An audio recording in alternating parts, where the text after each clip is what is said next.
I finally got pregnant at 39. And my husband said the unthinkable to me. Yikes! Seriously? You're knocked up? That's insane. Let's get a divorce. What the? I don't want to deal with a troublesome child, born at an older age. So long. I was in despair. We had been together for 10 years, but there was no marital bond between us. My only hope was the life in my belly. I was going to do whatever it took to make the child happy, even if I was alone. I vowed to raise it with lots of love and care. 20 years has passed. When my child grew to adulthood, I bumped into my ex-husband. There was a woman who was disproportionately young and beautiful by his side. He looked at my adult son's face and then at mine and exclaimed, "Whoa, you really did have a child. Insane. Well, I can see that he's managing well. But is he without any disability? After all, you're still a caregiver, right? How pity."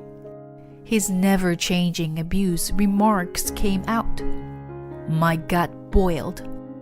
But before I could slap him, I noticed the woman beside him turn pale. "Shut up! Stop talking now!" "What the hell? Don't you know who he is?" "Huh? No." "My name is Emily. I'm a single mother of my son. I had dreamed of one thing before my marriage: have a happy family with a husband and kids. I didn't mean to wish for anything grand. A kind husband and a handful but loving children. Maybe two. It had been my dream for many years to fulfill my simple wish. I had no major drama in my life. My parents raised me in an ordinary way with 2 older sisters. I wasn't craving anything. I just wished to have ordinary happiness as a woman. My husband and I were both 29 when we got married. It was an office romance, which led to his proposal to me. I am more of a square-headed, stubborn person, and he is more carefree. We were seemingly ill-matched. But to me, his spontaneous personality was very appealing at the time. He had something I didn't. I was also a little impatient being about to turn 30. After we were engaged, we spent picture-perfect days from meeting each other's family to the wedding and honeymoon. I had no doubt that my wish would come true, but reality didn't work out that way. "Are you pregnant yet?" Andy asked me in our bedroom a year into our marriage. I felt a sting in my heart. We were open to having children from the beginning of our marriage. Not only was it my dream, but his intention was to have them as soon as possible. The fact that he once mentioned it would influence his career bothered me a bit. But he was positive about it, at least. We never missed an opportunity, even if the pace was a bit overwhelming. Still, there was no sign of conception in my stomach. "Maybe there's some problem with you." "That's something I'll have to look into properly." "If you say that, you've got to help out too.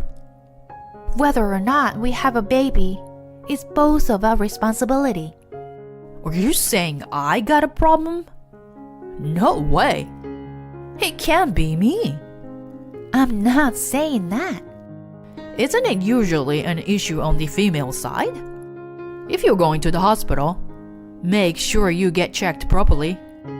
I can't last long if I have to keep shooting like this for nothing."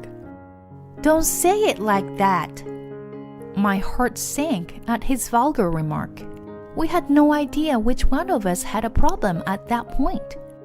Yet, he sounded like he'd already decided that it was my fault. He blamed me because I couldn't conceive like average women. I was driving myself crazy and was slightly neurotic. I went to the hospital numerous times, but the doctor couldn't find anything obviously wrong with me. When I told Andy this, he reluctantly went for a checkup as well. But both of us turned out to be fine. Eventually, it was determined that the cause was unexplained infertility, and we subsequently proceeded with combined treatment, including timing therapy. Having to go to the hospital so often to estimate ovulation dates was stressful for me. Also, it was very uncomfortable to act upon it after being urged that those days had a good chance of insemination. I felt like a robot. Andy didn't seem to mind and never showed any care when I was down after our time together. Around that time, he often used his busy work schedule as an excuse and started to be more absent-minded while with me. One day, after 10 years of marriage had passed in this way, "No way! I'm pregnant!" When I was told the result of the test at the hospital, I was too astounded to realize that I finally got my long-cherished wish of over 10 years. And I couldn't think straight at first. It was way overdue. For 10 years, all I could think about day after day was getting pregnant. And I was repeatedly discouraged by the test results. Those days finally paid off, and I was blessed with a long-awaited baby. 12 weeks pregnant. It was an irreplaceable treasure for me. I joyfully called Andy to share the news. "Listen, honey, I'm finally pregnant. We're having a baby." "Hold on.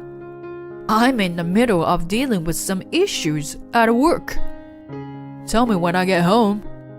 I was taken aback by his stoic response. Did he not care about our pregnancy, even though it was a long-awaited first child? I tried to think that he was just too busy with work, as he said. It was my fault for calling him out of the blue. I was sure that he would be as happy as I was when he got home. But when he came home, he puzzled me with an unexpected question. "Are you seriously considering delivering that?" "That? What are you talking about? Are you referring to our baby?" "I mean that, in your stomach. It's gonna cost us to have that." "How dare you? It's a long-awaited baby. Of course I'm going to keep it. It's been my dream." "Think about your age. Do you remember how old you are? You are 39. 39 years old. That's already too old. It's not the right age to have a baby." "That's not true at all. I am not young for sure, but it's becoming normal to have a baby at 39 nowadays. My doctor even says there is no problem so far." "So far, right? Who knows what would happen later? What are we going to do if a child is with some abnormality? It's just gonna be trouble for us." I felt like I had been stabbed in the back when he said those words. Abnormal and trouble. Was he referring to the children born with handicaps? If so, his choice of words disgusted me. I answered in a stern voice. "It's not up to us to choose what kind of child will be born. Even with a handicap, I will still love my child the same. That's what being parents is all about." "I've heard that line somewhere. You're such a smartass, no matter how old you are. Your only strength is having virtue, which made me want to marry you. But I'm so fed up with it now. Fed up with me? If you want the baby, go ahead. But I want nothing to do with it. That baby is yours, not mine. How can you be so awful after 10 years of trying for infertility? Too late to produce result now.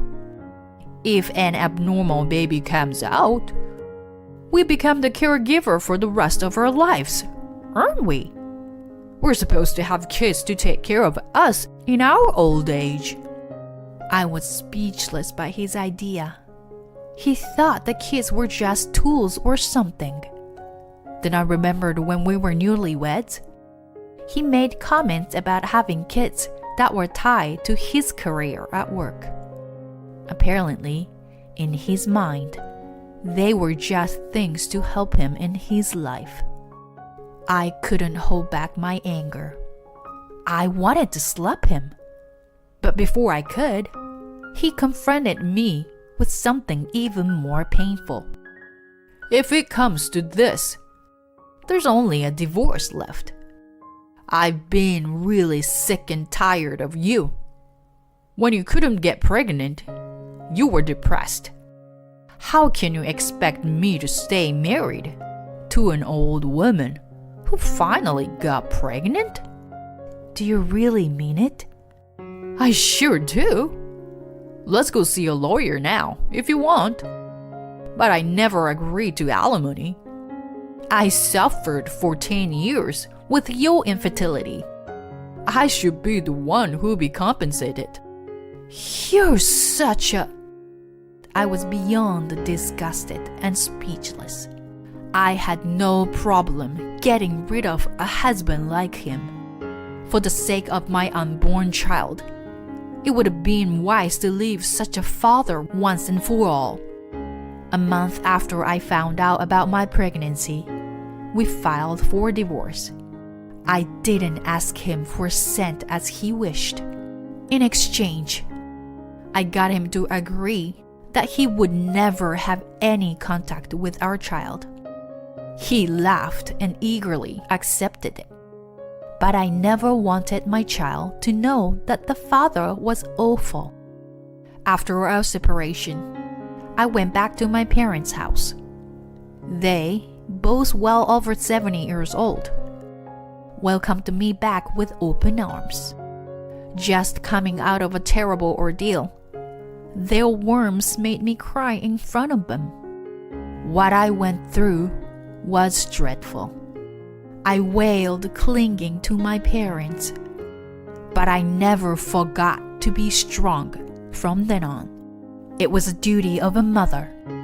I promised myself that no matter what kind of child was born, I would make sure that he or she and I would be happy together.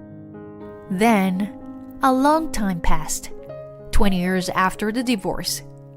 My son Terry grew up without a problem. Andy's concern was unfounded. Terry was born in perfect health. Rather, he was too good to be my son. He had done well academically since he was little.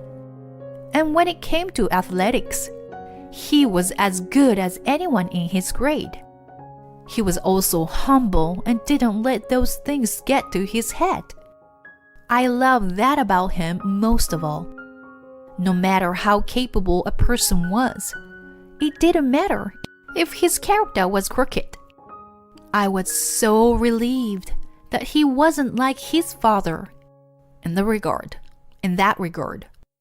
He considered going to college, but there was something he was passionate about and chose to go straight to work. I felt a little disappointed, but I decided to quietly watch him do what he wanted to do. He was determined, and I had no say in it. If he happened to stumble, only then can I reach out to him. I had never needed to worry about him in the past anyway. 2 years after he started working, I was out shopping along with him. who was 20 years old and all grown up.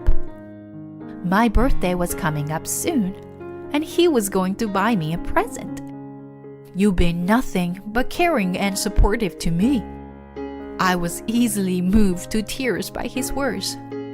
I was sure he had some hard times in his life, coming from a single-parent household. He did not show it and grew up very happy. So much so that I couldn't think of a better gift. Hey, Emily. It was then that I heard an unexpected voice. I ran into a familiar face at the entrance of the mall. The shivers ran down my spine when I saw Andy, still smiling in that same leering way after 20 years. There was a young woman I wasn't familiar with beside him. What the heck? Your little bastard is still alive and well. As soon as he saw Terry's face, he aloofly blurted. At that point, I thought about punching him in the face, but I held myself back because I was in panic. Above all, I couldn't let Terry see such a disgrace. You still look as gloomy as ever. You haven't seen me in 20 years. Why can't you try to be friendlier? I know you can't do that, which is why I left you. I have no recollection of being left by you. I was the one who gave up on you. That's why I've never reached out to you in 20 years. That's what's so dreary about you. Well, I've changed a lot since then. I have a new wife and a kid who's about to start college. You have a very young wife. Wonder how you fooled her. Don't be jealous, Emily. Can't help it, I'm popular, right? My wife Susan and I got married when she was 25. It was right after our divorce was finalized. So, 19 years ago. I'm still thriving at night. I don't want to know such a nasty thing. Remarry or whatever. Not my business. You've been irrelevant to us anyway. Hey, don't be like that. I do sympathize with you. It must have been hard to raise him on your own. On top of it, that kid is a failure. Does he still need nursing? Or can he at least change his own diapers? How dare you? I lost my patience and was on the verge of throwing the bag at him. It was Terry who stopped me immediately. Even after hearing his father's harsh words, he remained resolute. Calm down, Mom. Don't take anything this guy says seriously. As you said, we have nothing to do with him. Oh, a failure can speak properly, can't you? Who told you to say things like that? Your doctor? Maybe your nurse? Don't bother us anymore. And don't you dare come close to my mom. If you ever bring any harm to her, there will be consequences. What a joke! What can a boy like you do against me? You are a failure from birth. I'm a police officer. When Terry told him, he clearly became agitated. Terry went into the police academy right out of high school. He wanted a job where he could help people. That was the path he chose, instead of going to college. He had graduated from the police academy and was on duty at the local precinct. It may have come as a surprise to Andy, but even more surprised was Susan, who stood quietly beside him, listening to the conversation. She was holding her mouth and pointing her finger to Terry's face. Her fingertip was trembling. Police officer? He can't be. Are you my father's? What the hell are you saying, honey? This bastard sure can't be connected to your father. You're in trouble. Don't cross him. You could even lose your job. Calm down, honey. What are you suddenly... She dragged Andy by his arm, regardless of his inability to get her point. And they kept walking away from Terry and me.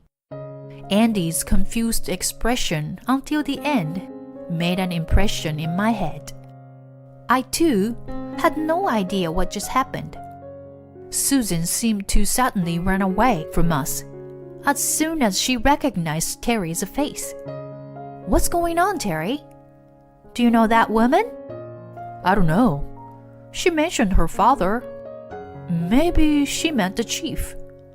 What he said actually told the truth of the matter. It wasn't until a week after we encountered Andy that I learned the details. I received a call from Andy for the first time in 20 years.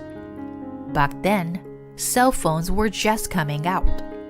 And the only thing I hadn't changed since then was my number. Please, Emily, let me speak to my son. What's going on? What do you want from him after all this time? I'm about to lose my job. I had no idea that he was on friendly terms with Susan's father. He sobbed as he continued in the desperate voice. To sum up his story, his current wife, Susan's father, used to be a police officer. Moreover, he was a big deal, as he once had the title of chief of police. There was a newcomer whom the former chief had a great deal of interest in, and that person was my son, Terry. Soon after he was posted, he took credit for catching an arsonist. He became a well-known local police officer early on that caught the former chief's attention, and Terry was taken care of both at work and private by him. Of course, I had heard about this from his before, but I had no idea that the former chief was Andy's father-in-law. Furthermore, according to Andy's story, the former chief was even planning to set up a marriage for Terry and make him a son-in-law out of love for him. The former chief had a granddaughter in college, and it was an open secret among the family that he would be perfect for her. Of course, he didn't hear that much. I heard my father-in-law is very fond of Terry. He found out that I dumped you guys 20 years ago from the incident the other day. He's outraged now. The old man is long retired, but he hasn't changed since he was a hardcore police chief. I'm sorry to hear that. So what are you trying to achieve by talking to Terry? I want him to talk to my father-in-law. I'm in a position to get a job from him. A job for the security company, you know? Cops have strong connections to each other, don't they? If I get on his bad side, I'll lose my job. That's your own doing, isn't it? That's how little trust he had in you to begin with. If you were recognized as a decent person, your son's story wouldn't cost you your job. Don't say that. My wife is also very upset when she found out about Terry. She asked me how I could behave like that toward my son. She was the one who told her father, if things continue like this, my wife will leave me too. She's making a wise decision. Because you could be like that with Terry. You might eventually do the same to her child. What goes around comes around. Why don't you just gracefully remove yourself from the equation? Hey, if that happens, would you mind if I live with you at your place? I can't live alone. It's too lonely to be alone in my old age. I'll take good care of Terry too. Too bad. He will be fine without you. Having said that, I tapped on the end button. Andy was ranting to no end. I turned off my phone as well and decided to ignore his calls.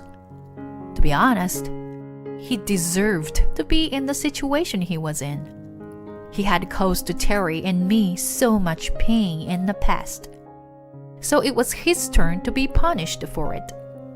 Even if his family threw him out, we weren't going to help him. I was sure that even my son wouldn't want to help people like him. Later on, I heard a rumor on the wind that he was on the street.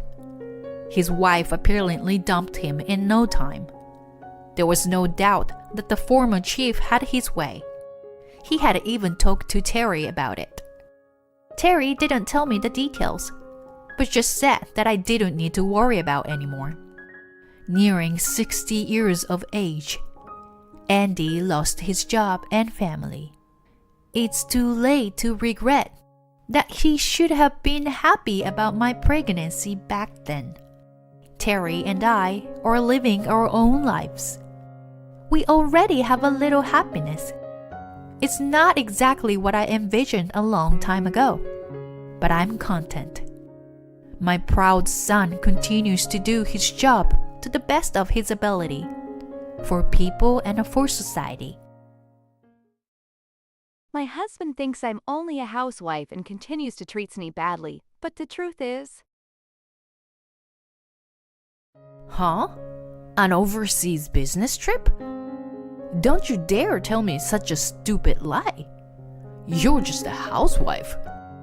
If you keep lying to me any longer, I'll divorce you. My husband doesn't believe my story at all. It seems to me that he doesn't give a damn about me anymore. He just wants a woman to be his housekeeper. What?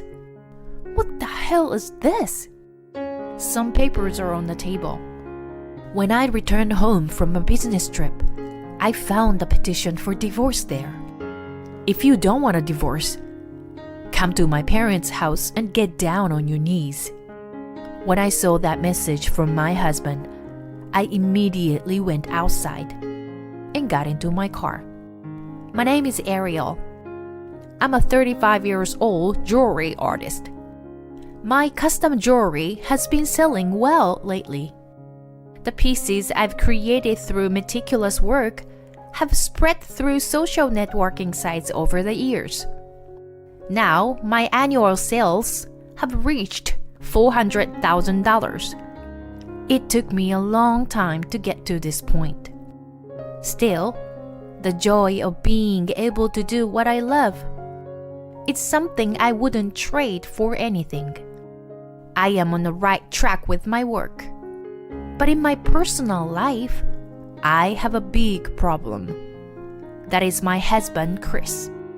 He didn't understand my work and even started making fun of me. I keep trying to explain my work to him, but he never believes me. If it continues like this, I may have reached my limit. I had come to the point where I was thinking those negative things. My husband Chris and I met 10 years ago. We met on a blind date set up by a mutual friend. We hit it off immediately and became attracted to each other. At the time, I was an employee of a large jewelry retailer. My husband is an office worker at a small business. He doesn't make much, but at least has a decent job and is working very hard. At the beginning, he was a gentleman and sweet to me. We had a great relationship as a couple. One day he proposed to me and we got married. After we married, he said he wanted me to focus on stuff around the house, if possible. So I quit my job. At the time, I also had a dream of becoming a jewelry artist and creating more of my own pieces. But due to its popularity, the jewelry store was very busy and short-staffed. So I had no time to work on my own pieces, and I was feeling a bit impatient. It was a perfect opportunity for me to quit my job. I became a full-time housewife and devoted myself to making artwork in my free time during the day. At the time, my husband was very encouraging toward my work. Wow, The design and the precision are amazing for such a small piece. Thank you, hon. I'm glad to hear you say that. Ariel, you are a genius. I can't believe you can make something like this. My husband's praise made me very happy. I continued to work on my pieces. In the beginning, I sold a few items at online auctions. It was a great pleasure for me to be able to actually deliver my work to someone. This experience strengthened my desire to become a jewelry artist. My parents and friends supported my dream and gave me a lot of advice. One of my friends told my story to his friends who runs a business, and he told me how to sell my products and how to do business. They even reached popular jewelry artists for me to learn something new. They all helped me to achieve my dream. Thanks to them, I was able to set up my own website to sell my products. I also started posting on social networking sites, and the number of followers quickly grew. In a few years, I succeeded in creating a platform for spreading my work around the world. All I had to do was create more and more works and sell them steadily. I continued to work hard. I created new pieces, took pictures of them, and posted them on social networking sites. Then I would direct people to my online store to purchase my products. Day after day, the process repeats itself. As I continued this steady activity, sales gradually increased. I was earning at least $4,000 a month. When I told this to my husband, he was surprised and could not believe it. No kidding! Are you really earning that much? Yeah, I'm getting paid pretty well. Whoa, Ariel, it's amazing you can earn money like that.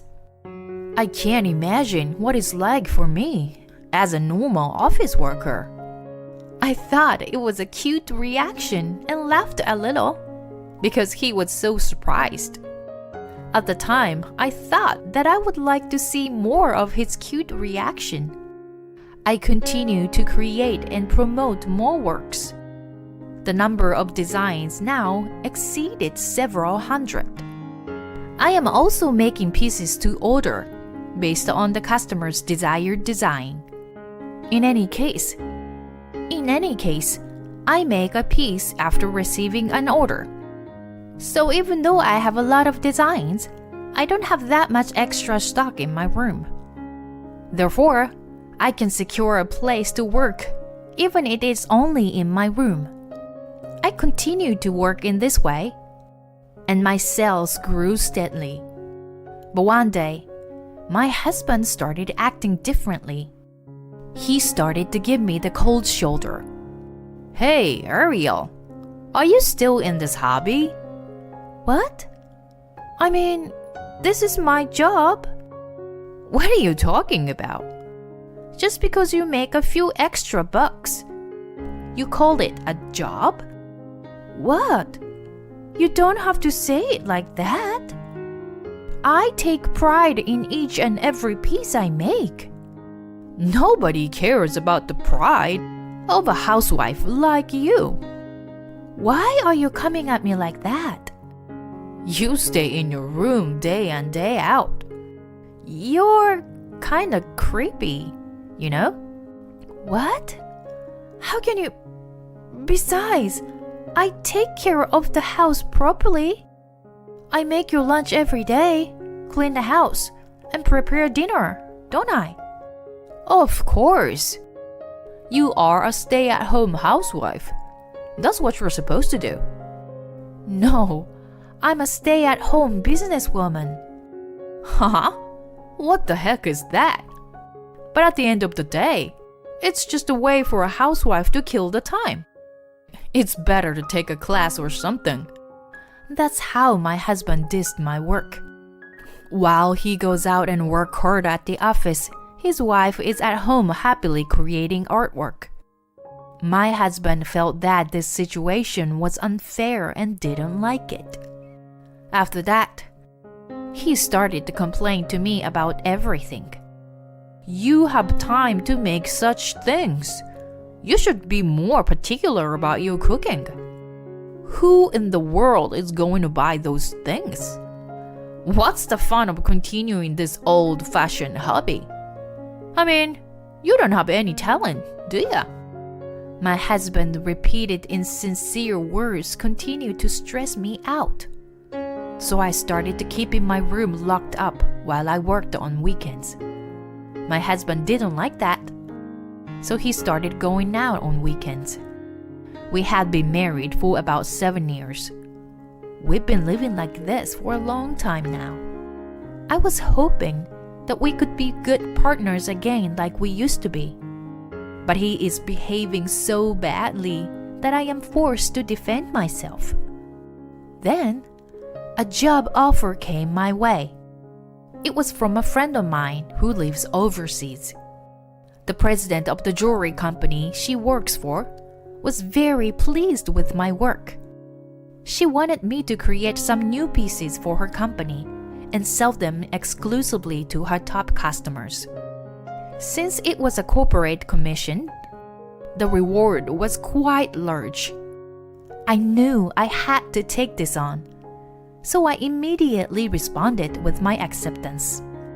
I was going to communicate with the president through a friend, but the president of the company asked me to meet her in person. She wanted me to create a work after getting good ideas for the company's culture. She also invited me on a vacation to visit Scandinavian town in Europe for a few days. I was even more excited. I never dreamed that I could go abroad for work. But the business trip was for 2 weeks. That means I won't be able to do any housework during that time. My husband and I were not talking much, but I decided to tell him anyway about the job opportunity. But as I expected, his reaction was cold. What? An overseas business trip? Don't you dare tell me such a stupid lie. You're just a housewife. I'm not just a housewife. I'm also a businesswoman. The jewelry I'm making is being sold as products. It's a respectable job. How many times do I have to tell you? I'm tired of your delusions. Why don't you just concentrate on your housework? If you keep lying to me, I'll divorce you. Divorce? How can you say such a thing? It's because you are a lying piece of shit. My husband doesn't believe me at all. And don't you dare joke about being away from home for 2 weeks. Your job is to prepare food and bath for me and clean my room. He doesn't give a shit about me. He just wants a woman to be his housekeeper. If I kept listening to him, I would let him ruin my big opportunity. So I decided to leave him alone for the time being. I was going on a business trip no matter what he said. So I hurriedly started packing. After a long flight, I arrived in Europe for the first time. The streets of Europe are picturesque in themselves. Even the exterior of an ordinary house was a work of art. Jewelry stores lined the street. I analyzed the features of the jewelry in detail, actually touching and feeling the pieces. The meeting with the president went well. I ate delicious local food and picked out souvenirs for my family and friends. And since I was commissioned by the company, I didn't have to pay for any of it. I thoroughly enjoyed my stay, thinking of all the hard work I had done so far. Ideas for new jewelry keep coming to my mind. I was looking forward to going back home and creating my work. The president of the company is a very trustworthy person with high aspirations. I finished my business trip in a state of excitement, grateful for the good encounters I had made. Meanwhile, I received many messages from my husband, but I decided to talk to him when I got back home and focused on my work. I never responded to him. When I returned home, he had a surprise for me. What is this? A few sheets of paper on the table. When I returned from a business trip, I found a petition for divorce there. My husband was very angry because I had not returned home for a long time, and he wanted to divorce me. I immediately called him on the phone. "Where are you? What the heck with that divorce papers?" And this is what he yelled at me. "I don't need a useless piece of shit like you anymore. You are so absorbed in the stupid hobbies that you end up skipping chores and traveling overseas. You've got to be kidding me. Who do you owe your luxurious life to? You should know better, Ariel." I felt my love for my husband suddenly disappear. How could he hurl such terrible words at me? Moreover, my husband said to me, "If you don't want a divorce, come to my parents' house and get down on your knees. Then I maybe reconsider it." When I heard the words from my husband, I immediately got out and got into my car. I was so fed up with my husband that I decided to file a petition for dissolution. I went home first and explained the situation to my parents, and I moved all my belongings to my parents' house with their help. I decided to go ahead with the work while living at home for the time being. In the meantime, my husband sent me text messages telling me to hurry up and apologize and not to be so stubborn. But I ignored them. Then, about a week after I left home, my husband started to call me on my phone all day. I decided it was time to pick up the phone. "Ariel, what the hell is going on? Why is all your stuff gone?" "Of course, it's because I left." "Are you kidding me? How long are you going to act like that?" "What are you talking about? Act like what?" "I'm already fed up with you, Chris. You're not going to understand my work forever. You're still talking about your hobbies. What an idiot. I mean, you've been delusional for years now." "What?" "I don't care. Then go ahead and think I'm delusional. We're gonna be strangers anyway." "Oh, thank you for the papers you left behind. I filed them with the court." "What? What the? Did you file them? That was just a threat." "Chris, you are such an asshole. But even if it was a threat, you actually prepared the papers. It proves that you did intend to divorce me." When I said that, he started to lose his temper. "Enough. Whatever. If you want, I'll divorce you." "Ariel, you will regret this. You can't even make a little money on your own. Without me, you'll have to live a poor life from now on. I'm gonna live a great life here in this house by myself. I can use all the money I earn only for myself now that you are gone." "Suit yourself. I told you, you and I are strangers now." I said that and quickly hung up the phone. After that, I spent my days at home, concentrating on my work.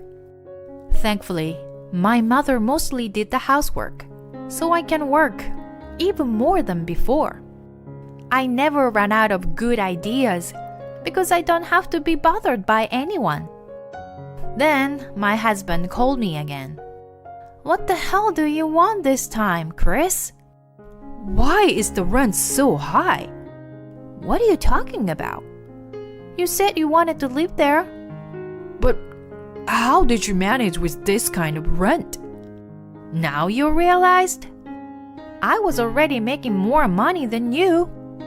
So I was paying half the rent. Even living expenses like food and stuff came out of my income. My husband was speechless when I said that. Jesus, you really made that much money? You still don't believe me at all. You're helpless. Well, you should just go on living like that, living by your means. You can only understand the reality when the money starts running out. When I said that, he became very calm. I'm sorry, Ariel. I'm sorry. Please, come back. Let's start again. What? Are you kidding me? After giving me so much pain, there's no way we can start over now. Don't call me anymore. You are a stranger to me, and I don't see you anymore. If you come to my parents' house, I'll report you immediately. Don't say that, Ariel. Please. My husband sounded like he was about to disappear. I ignored him, hung up, and blocked the calls. After that, my in-laws found out more about my ex-husband. I heard that he was kicked out of the house in disgust. And when he couldn't pay the rent, he was evicted from there too. Moreover, he thought he could afford to be extravagant when he divorced me. He bought a car, an expensive brand name goods, and spent a lot of money. Of course, all of that is now debt. And he is living in a shabby apartment while trying to pay off. It took a while, but I managed to get a formal divorce from him. I continue to work as a jewelry artist. My overseas work has been very successful, and I am in talks for an exclusive contract. I am thankful to be able to spend every day doing what I love. I will continue to put my heart and soul into my work, who buy my jewelry. Thank you for watching to the end. Please subscribe to our channel if you like. See you in the next video. My husband started throwing away my father's personal belongings when he thought my father was dying of cancer, but... My name is Bella. I'm a 45-year-old housewife. My husband Peter and I have 2 high school daughters. We had a peaceful marriage with no drama. But that doesn't mean I don't have any complaints. There are many things about the children, but the biggest frustration is my husband. He is a nervous wreck for better or worse. He thinks that all the housework and childcare should be done by his wife, and he never tries to do any of it. In all these years we have been married, he has never taken out the garbage. He does not cook for himself, not even instant food. Even when I'm sick, he doesn't do it. Don't slack off. It's your duty as a wife to take care of the house. My husband is the kind of man who would yell at me like that. I never heard a word of concern or care from him. If he had at least brought home enough money, I would have been less dissatisfied. But my husband's income was low. I know it's because of the recession, but it's hard to live like this. Both of our daughters in high school want to go to college. I knew we would still have to spend a lot of money. I used to work as part-time, but it was getting hard to make ends meet, so I became a full-time employee. That made things a little better financially, but working a full-time job cut into my time for housework. I have to work overtime and sometimes came home late.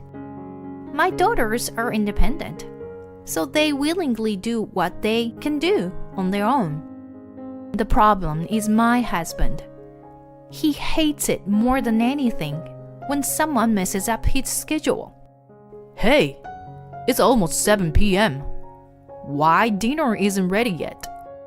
Whenever I work late, he calls me on my phone. When I rush home, he's super grumpy and ignores me. Are you a small kid? Just get yourself some food from a deli or something. If I try to tell him something like that, What? I am so tired from work. Why do I have to do that? he gets so angry. Sometimes I talk back to him. I'm working too, and I'm tired too, you know? I was fed up with my husband. One morning, I talked to my husband about something. I'm going to the hospital with my dad on Monday. My dad has aged a lot since my mom died 2 years ago. My parents' house is too far away, and I can't go there often, so I was worried about him. Then, my husband made me an unexpected proposal. My parents are dead, and your father is now my only living relative. Would you like him to move in with us? And my father is now living with us. My father has become completely weak in the legs and feet and has regular checkups at the hospital. Every time I take him to the hospital, my husband asked about his condition. Is he going to be alright? How is he? He's fine. He says he has to stay strong until he sees his great-grandchildren. My father and my husband seem to have no problem. It's comforting to know that you're concerned about him. Huh? What are you talking about? My husband immediately denied it. I was puzzled to understand what he meant. I'm not worried about your father. Attending the hospital takes a certain amount of time and effort. I'm just making sure you have enough time to do your chores. Can you prepare dinner, clean the house? I'm asking you if you were doing everything properly, you know? My husband was that kind of person. I'm so dumbfounded that I'm speechless. I sighed and hurried through the housework as usual. My husband's selfishness is an everyday occurrence. He has always lived as he pleased. He would complain about me working late, but he never leaves a single message when he is working late. When I send him a message asking him why he's not home, he's like, overtime, of course. Moreover, he never tells me in advance what he's going to do on his day off. He's always making plans on a spur of the moment. We're going out today. It's not uncommon for him to suddenly say stuff like that. If I tell him I have something to do, he asks me to cancel it, as if it's something absolutely right. It's just absurd. Especially in the last few years. He seemed to be working overtime more and more, and often misses dinner with us. And yet, he never contacts me, nor does he respond when I ask. So I have no choice but to prepare dinner for him every time. Only when I think he's working overtime and don't prepare dinner, he comes home on time and complains. He was a real pain in the ass. To be honest, I don't want to spend my old age alone with him. I found myself thinking about that. Then, on another Monday, I drove to the hospital with my father. We were supposed to go home after having the usual tests and hearing the result of the diagnosis as usual. But then, something unexpected happened. What? The doctor in front of me was making a difficult face. My father next to me is silently staring at the doctor. A cancer? Yes, there is a suspicion of cancer during the endoscopy. Since a detailed examination is necessary, we'll have to ask you to stay in the hospital. Oh no! I didn't know what to say. I don't even remember what the doctor said after that. When I got home, my father said he wanted to be alone for a while and hid in his room. When I saw the door to his room close, I went into my bedroom and shed tears. My husband came home late that night. I told him about my father. He listened in silence. I'm going to be busy with it, so it might be difficult for me to do stuff around the house, you know? My husband didn't like what I said, but he didn't say anything. I wondered if he indeed understands. That's what I thought at the time. But I soon learned that I was naive in that perception. On the holiday, right after my father was admitted to the hospital for tests, my 2 daughters were out and away. As I was walking down the hallway with the vacuum cleaner, I heard a noise coming from my father's room.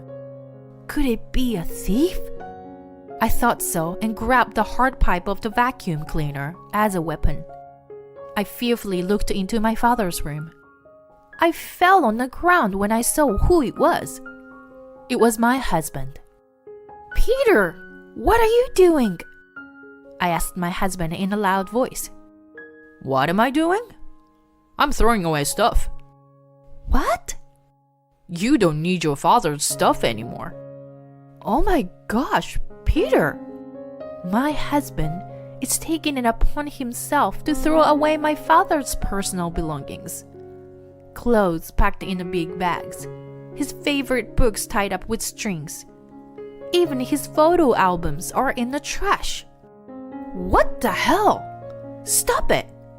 Just stop it! I tried to stop him in a panic. But your father has cancer, right? He's not going to survive, so we don't need this. My husband has just said the most ridiculous thing. What? We need more tests. We don't know yet. Don't you dare assume he's dying. But he's lost a lot of weight lately. I'm pretty sure it's cancer. I will have this room when he's gone, you know? You have your room? What are you doing? Really? Shut up.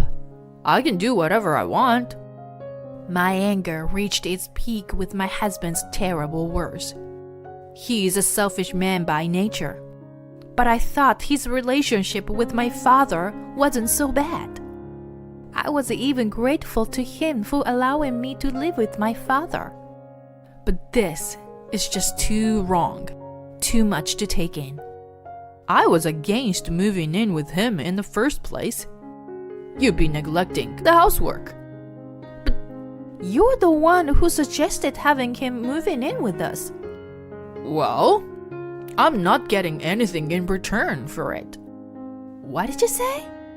Your dad is a cheapskate. I thought he would give me an allowance or something. What? Did you expect such a thing? I was speechless for a moment. I have put up with my husband's arrogance my whole life, but this statement was so cruel. I screamed, feeling my eyes turn red with anger. I divorce you. Get out of my house, right now. My husband was so enraged by my fury that he became slurred and ran out of the house without a word. After a few days, I calmed down. However, I can't stand to be married to such a horrible person any longer. At any rate, I wanted to prepare the documents for divorce. I was not sure what the necessary procedures are. I went to a cafe, alone for the first time in a while, to think about the future. On my way home, I witnessed an unexpected scene. Half a month after I kicked him out, I got a call from my husband. He wanted to talk, so I let him. He seemed to be in a good mood and looked the same as before. So, what is it you want to talk about? I've been thinking about it, and I'm thinking, wouldn't it be weird for me to leave the house? You should be the one to leave. Why is that? Because I'm the breadwinner in the family. I'm the one who's been making you a living. So, why should I leave? What is this person talking about? Has this person already forgotten? This house is in my father's name. My father bought this house, so it's only natural that you have to leave. I didn't think he had forgotten. I laugh at my husband's stupidity. Yes, the house belongs to my father. He bought it for us when we proposed moving in together. Before that, we lived in a tiny apartment. My father paid all the expenses for the new house, and I felt sorry for him for that. But my husband was secretly thinking to have some allowance from my father. How could he be so stupid as to forget who owns this house? How can he think that it is his house? This house will belong to me and my children when my father dies. Whatever. Then it will be yours when your father dies, and it will be a joint property between you and me. Am I right? What? What do you mean? You said you were divorcing me. If we get divorced, we'll split the property. Then half of this house is mine. I'm sorry, but you're wrong. An inheritance from one's parents can't be jointly owned by a couple. Too bad. What? Really?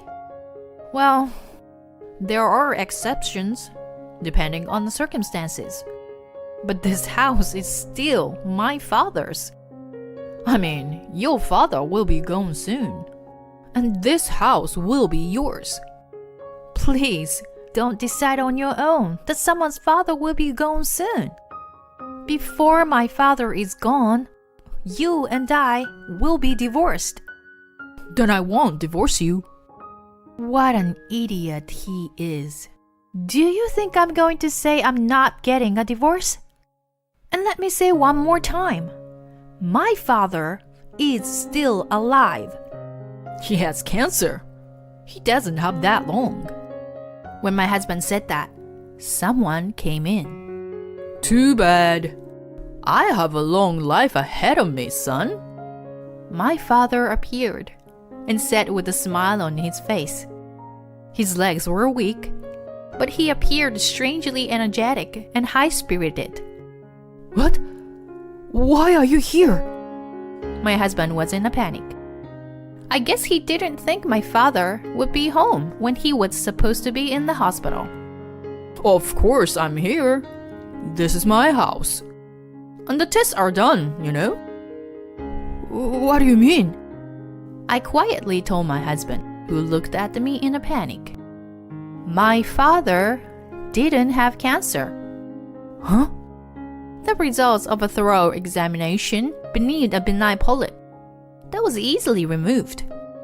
He's still weak in his legs, but otherwise, he's in excellent health. What does that mean? It means that I'm going to live a long time. My father took over my words and said with a big smile on his face. Well, you made a mess in my room, Peter. It was hard to clean up. But, well, after the divorce, your room will be open. I can use it as a storage room, and I'll have more room. Thank you for leaving. I didn't know my father was such a character. His miraculous recovery from his suspected cancer has given him a new lease on life. I guess he's 10 years younger. My husband, who had been in a state of shock for a while, came back to himself and gave a forced smile. I'm glad you're doing well. Then, why don't you change the name of the house to your daughter as a gift while you were still healthy? No way. That's none of your business. By the way, You have been cheating on my daughter, haven't you? What? Why do you say that? You want to call it as a man's worthiness? You can't go by that excuse. You don't make much money. You can't say that. In front of my husband's flustered eyes, I held out several photographs and documents. Can you explain this, honey? You said you've been in a business hotel for the past half month since you left home. But you've been at the house of your secret girlfriend. See? Here's the proof. I tracked them down using the private detective. Pictures showed my husband and the woman he was having an affair with making out. Yes, I had gone to a cafe that day and happened to see my husband. He was with her, holding hands and making out in public. I thought it was strange that your salary didn't change, even though you were working overtime. You've been visiting your mistress for a long time. No, overtime was real. You don't have to lie. I even checked with the company. They told me there's been no overtime for the past year. Oh no. You've been working a lot of overtime. That means the affair started at least a year ago, right? So, you and I are getting a divorce. I'm gonna charge you alimony and child support. Be ready. No, please, don't do this. Now, get the hell out. My husband ran out of the house, hunched over the side of my furiousness. I don't need to tell you what happened to him after that.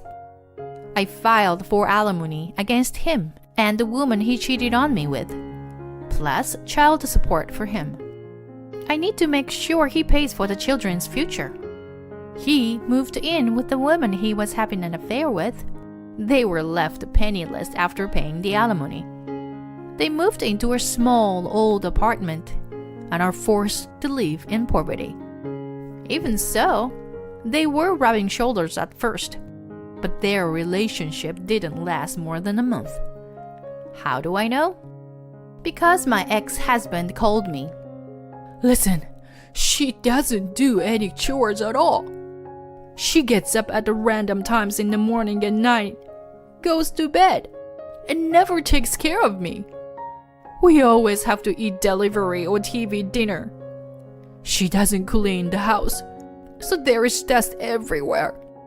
She doesn't take out the garbage, so there's no place to step in the house. The woman with whom he was having an affair seemed to have been pretending to get his attention. But now they're living together, she's revealed her true colors. She's not even working. She's just hanging out at home. I can't take it anymore. Please, help me. What? Why should I help you? You are finally with someone you wanted to be with, even if you had to fake working overtime. I can't ruin that kind of happiness for you. Well, good luck with that. You made a fool of us, and you'll pay for it. I'm sorry. From now on, I'll help you around the house. I won't act like a jerk to you, and I'll take good care of your father. It's too late. There's nothing you can do now.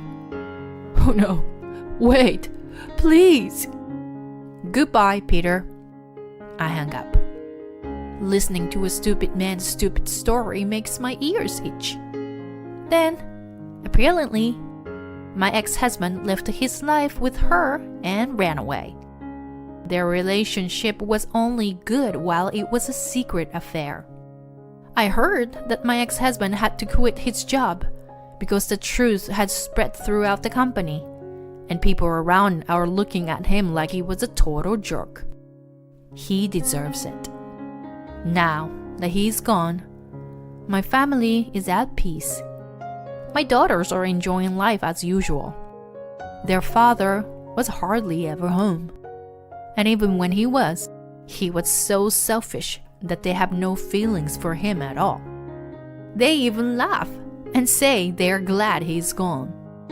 Well, they were adolescents, so the idea of their father cheating was nothing but creepy. They say they'll never invite him to their weddings. Speaking of my dad, he's feeling much better now. He's having a lot of fun at the Senior Citizens Club. He seems to be getting to know the ladies in the club. I am still struggling with work and housework, but there are no more obstacles in my way. Life is beautiful now. I'd like to start preparing for a happy retirement. Thank you for watching till the end. Please subscribe to our channel if you like. See you in the next video. My husband went on an affair trip lying to me and our daughter, but he ended losing everything. My name is Holly. I'm a 32-year-old housewife. I have a family of 3. My husband, Bruce, and our 7-year-old daughter, Daisy. My husband is a section manager at a securities firm. I used to be a hairdresser. My parents run a beauty salon, and I had planned to take over the business eventually. But life was going too fast with marriage and childbirth. I decided to delay taking over the family business for a while. I had no idea that I would find myself in the middle of a daytime soap opera. Please listen to the story of how I left my cheating husband. I met Bruce on a meeting app. From the beginning, I had a good impression of him as a kind and thoughtful person. At first, we only exchanged messages, but as we talked to each other about various matters, we fell in love and ended up getting married. However, there was a problem. From the beginning of our marriage, my husband did not help me with housework at all.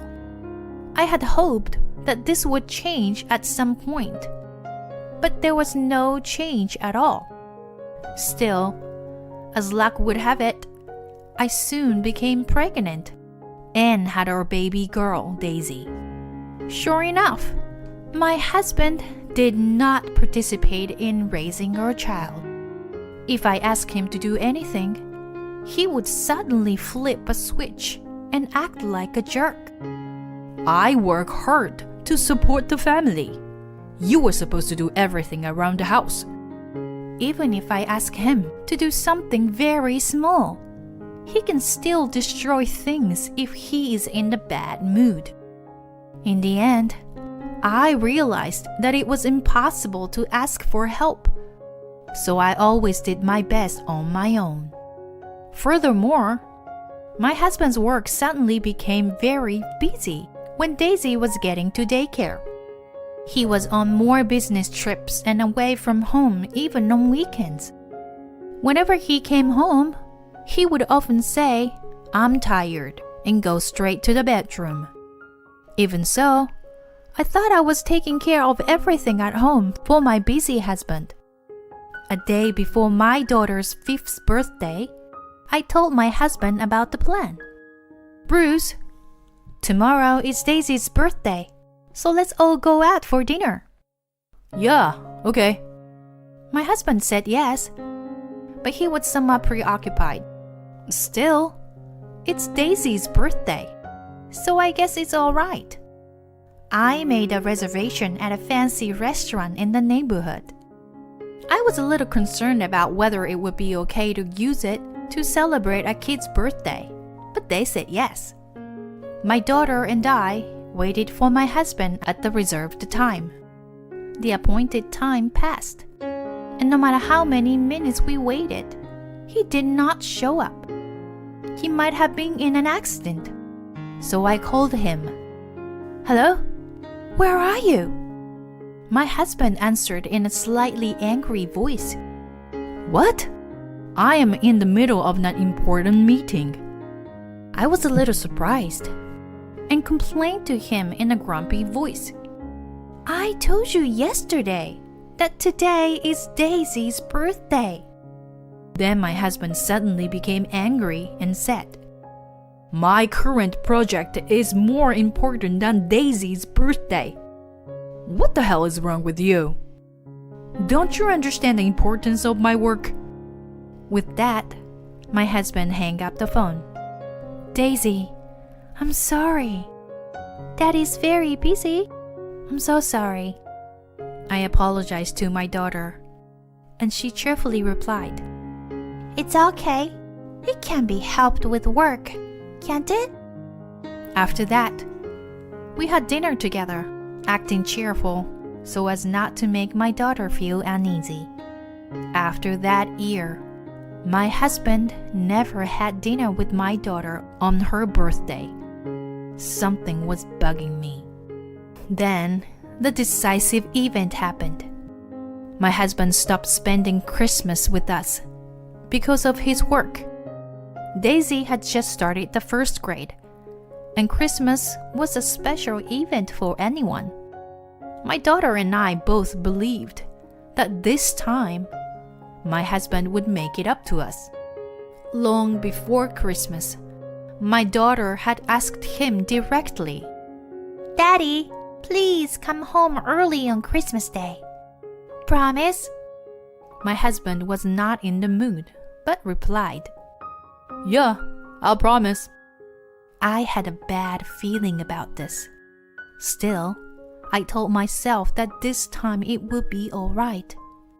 After all, it is Christmas. On this holy night, miracles can happen. On the day of the event, my daughter grabbed my husband before he left for work. "Daddy, you must come home early today. There is a feast waiting for you." But his answer shocked her. Oh, honey, I'm sorry. Daddy has a business trip today. Huh? What? What did you just say? A business trip? To our astonishment, my husband replied coldly, It was suddenly decided last night. Don't you realize the importance of the project I'm working on? I've had enough of this. Anyway, I gotta go. I sent him off in shock. To make matters worse, my daughter developed a fever that night. I called my husband out of concern. I kept calling and calling, but he never picked up the phone. I even felt like I was doing something wrong. I called his office instead, because I didn't know what else to do. "Your husband? Isn't he taking a day off today? Due to illness?" "Huh?" I can feel my head spinning. He said he was on a business trip. I took a few deep breaths in a desperate attempt to get a handle on my stirred up mind. I had a gut feeling. Woman, my husband is having an affair. That night, my daughter's fever was well under control by the time she went to bed. I was relieved she is better. My daughter was sleeping peacefully. I had a glass of wine alone in the daze. Before I knew it, tears were streaming down on my face. My husband hurt my beloved daughter repeatedly. I need to be strong for my daughter. I vowed to my daughter, who was sleeping innocently, I'll find proof of the affair and get a divorce. And I will be living a happy life with my daughter. I silently decided. My husband didn't stay home for New Year's. I didn't even care. I no longer cried or grieved. Soon after the New Year, I hired a private detective to have my husband's background checked. The results were immediate. Exactly what I expected. Super guilty. I checked the photo of them going in and out of hotels. Disgusting. They also showed me photos of them eating and talking together and making out in public. I asked them to identify the woman and her social networking sites. It turned out that the woman was a direct subordinate of my husband. Her name is Tess, and she is 27 years old. She seems like a woman who likes to show off quite a bit, and one of the deciding factors was her social media. My husband had been seen in her posts on the same day of my daughter's birthday, Christmas, and New Year's. June 7th, on a date with my boyfriend. December 24th, staying at the Ritz-Carlton with my boyfriend. December 31st, hoping to be happy with my boyfriend forever. They had been dating for nearly 3 years. I was getting angry at my husband for cheating on me and my daughter. At the same time, my love for my husband plummeted from 0 to negative. For a few months, after I found out that my husband was cheating on me, I kept my cool, and I carefully made a plan for the future. Divorce is a given, but don't think you can get away with it easily. I would suddenly disappear from my husband's life. Let's start with the house. The house we were renting was just up for renewal. I secretly ended the contract and gave my husband no home to return to. Next, we need to find a place to move to. When I told my parents what had happened, they graciously agreed to let me go back to their house. My parents originally wanted me to take over the beauty salon. They were rather happy that I was coming back. Once the decision to move back home was made, it was just a matter of what to do with my belongings. I'd like to move all my belongings in secret on the day of the move. I moved our belongings little by little to my parents' house while my husband was away. My husband has never been interested in me. He didn't seem to notice that my belongings were gradually decreasing. I also decided to sell the refrigerator and washing machine I bought when we first got married. However, I asked the mover to pick them up on the day we move out, because it would have been obvious because they are big. On the day of the move, my husband was on a business trip. I guess he was having a good time with his affair partner. He left the house in the morning in a good mood. I sent my daughter off to school and packed up my belongings. Soon after, the moving company's truck arrived. One by one, the items of furniture were removed from the house. Then I received a phone call from my husband. I was surprised, and I picked up the phone. Hello? Hey, it's me. What's going on? There seemed to be a lot of noise. Oh no. I answer. I took the utmost care not to show my agitation. Noise? Oh, I'm out shopping right now. There's some construction work going on nearby. I see. Well, I was supposed to come back tomorrow, but it turned out to be the day after tomorrow. Great, I thought to myself. Okay, well, take care. I cheerfully hung up the phone. Then I hurriedly continued my work. Meanwhile, the movers finished their work. The refrigerator and the washing machine were out of the room. The room is suddenly deserted. After sending off the truck, I put the last of the small amount of stuff in the car. Then I locked the door and left the house. I was a little nervous as I picked up my daughter from school. We sat in a car, talking quietly. Daddy and Mommy can't be together anymore. So I decided to take you to Grandma and Grandpa's house. Your home may be different from today, but we will still be your mom and dad. I love you, Daisy. She listened to me with a mysterious look on her face. What about school? Oh, you won't have to change school. You will still have all your friends. Oh, well, then it's okay. I was taken aback by how easy she responded. My husband had always been cold to my daughter. He never played with her, even on his days off. On birthdays and Christmas, we found ourselves alone. He was not only not fulfilling his role as a husband, but also as a father. Long before I decided to leave him, I already didn't need him.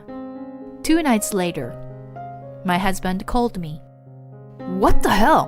What's going on with the house? Well, I've canceled the contract. We don't need you or the house anymore. I replied coldly. Where's the fridge and washing machine?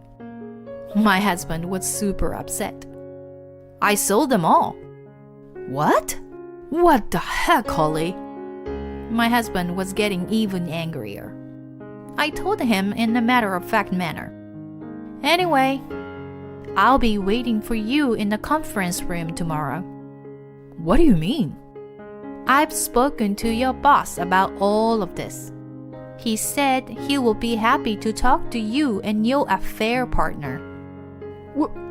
What are you talking about? My husband blurs it out. I'm sorry, but your boss already knows about your affair. No. There should be a misunderstanding. You don't trust me? I'm disappointed in you. Come back here, right now. My husband was upset, but I calmly continued. I can't and I won't. I'll see you tomorrow. I hung up the phone. The next day, my husband, the woman he'd been having an affair with, and my husband's boss, the head of the department, gather in the conference room. The atmosphere is really heavy and strange. Let's start with you first, Bruce. The general manager opens the conversation. This is a misunderstanding. My husband immediately retorts. Tess and I only have a professional relationship. I'm sure we get along particularly well, but we've never had an inappropriate relationship. Then, what about these pictures? I confronted him the pictures of them going into the hotel or making out. My husband was startled, but calmly replied, We just happened to be passing through the area. Also, you can manipulate those pictures. It's all fake. You made up this whole affair to humiliate me. How dare he can make up such a lie? Well, then, what about this? I read out loud Tessa's post of her Instagram. You look like you were having a good time. Partially, but you were in the picture. See? That's not him. That's someone who looks like him. Your husband looks exactly like my boyfriend. Tess cut in and answered. So it's all a coincidence. And you two have absolutely nothing to be ashamed of. Is that what you're saying? I stared at them, and they nodded. Well, I guess I don't have a choice then, I said, and I saw my husband and Tess smirk at me. I continued. Now then, since you're here, I'd like to meet your boyfriend. I'd like to see your boyfriend who looks exactly like my husband. If you can get him to testify, I'll be satisfied as his wife. What? Tessa's voice trails off. You heard me? I'm asking you to get him over here, I said firmly. Her boyfriend is out of the country right now, so she can't bring him here. My husband starts defending her. Okay then, could you please show me the pictures of your boyfriend in your phone? I persisted. Tess started scrolling up and down with her cell phone. Preferably one in a suit with a large upper body. I was watching carefully. And then a few pictures came up. Photos of my husband in a suit. There! So, this is your boyfriend? My husband's look-alike? I asked quietly, and she answered clearly. Yes, you're right. Can you do a close-up of the necktie pin in this picture? Larger, a bit larger, please. Thank you. Wow, that typing. I gave it to my husband a long time ago. It has his name on it. You see? It's faintly reflected in the magnified letters. Are you still going to lie about it? I said, suppressing my anger. Well, that's... Oh no, shoot. My husband's head down, looking pale. I said calmly to him, Please, contact this lawyer's office from now on. I put the business card on the law firm I had consulted beforehand on the desk. What the heck, Holly? My husband is stunned. I am divorcing you. My husband does not hide his upset at my clear statement. What? Divorce? What about Daisy? She's going to be in trouble if we divorced. No, she's not. She's gonna be totally fine. Daisy has already agreed to it, and I am going to raise her on my own. And then Tess, his affair partner, said the unthinkable. Yay! Now we can be together, Bruce. I know it's a little too late for that, but she confessed the truth in her own word. Tess, shut up! My husband yelled at her. I didn't realize you called each other by your first names at work. It's a friendly company, I told him sarcastically, and my husband insists. It's a misunderstanding. The photo is fake. Even the type-in was a coincidence. When my husband said that, Tess looked like she was about to cry. Why are you in such denial?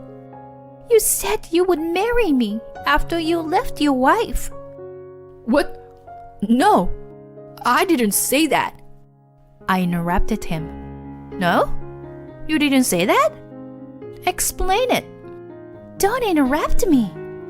This is between me and Bruce. If you had just left him, none of this would have happened. This relationship has been going on for years.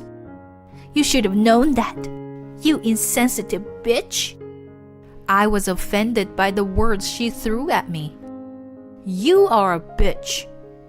Do you even realize that you destroyed someone's family? Whatever. This is a waste of time. You can have him. He's nothing to me anymore.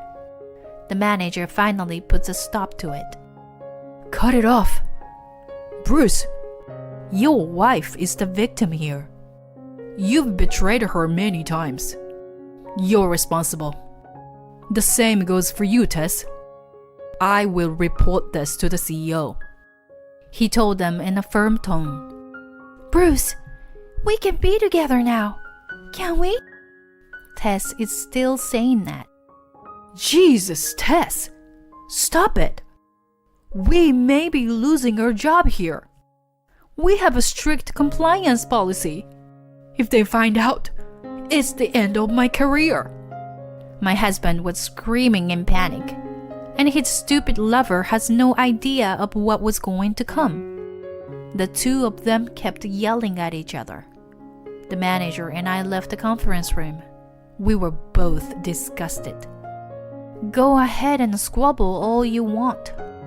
Not long after I visited the office, the divorce became official. In this case, my husband's infidelity was the direct reason for the divorce. Alimony and child support was to be paid in full.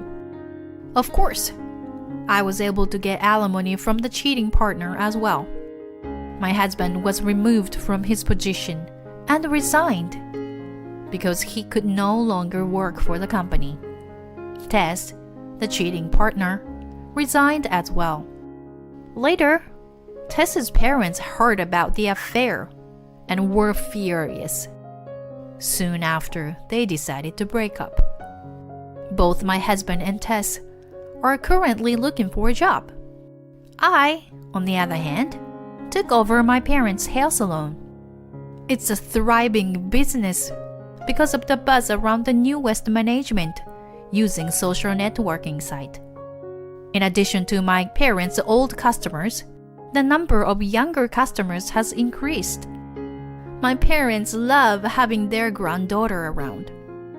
Daisy seemed to have no feelings for her father, who was always cold to her. I would like to remodel my parents' house in the near future. I don't think I'll ever forget what my ex-husband did to us. You can't understand the despair of being betrayed by someone you love unless you've experienced it. But I think his betrayal has made me an independent woman.